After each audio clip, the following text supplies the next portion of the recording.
सुनीलनगर जवळील गणेशनगर परिसरातील SP एंटरप्राइजेसला अचानक आग लागली।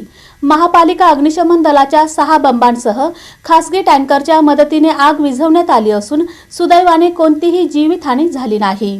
सुनीलनगर जवळील गणेशनगर परिसरातील अरुण स्कूल समोरील SP एंटरप्राइजेस या आस्थापनाला सोमवारी अचानक आग लागली। माहिती मिळताच सोलापूर महानगरपालिकेच्या अग्निशमन दलाने घटनास्थळी धाव घेत 6 अग्निशमन बंब व खासगी पाण्याच्या टँकरच्या सहाय्याने आग विझवण्याचे काम सुरू केले। घटनेची माहिती मिळताच महापौर विनायक कोंडाल यांनी घटनास्थळी भेट देऊन पाहणी केली। यावेळी मुख्य अग्निशमन अधिकारी राकेश साळुंके यांच्याकडून आगीची माहिती घेत त्यांनी आग पूर्णपणे नियंत्रणात आणण्यासाठी आवश्यक सर्व यंत्रणा कार्यरत ठेवण्याच्या तसेच नागरिकांच्या सुरक्षिततेला प्राधान्य देण्याच्या सूचना दिल्या। SP एंटरप्राइजेसचे मालक पिरजादे यांच्या आस्थापनातील ज्यूटच्या गोण्या, कापसाचा कचरा व यंत्रसामग्रीला आग लागल्याची प्राथमिक माहिती असून सुदैवाने या घटनेत कोणतीही जीवितहानी किंवा दुखापत झालेली नाही।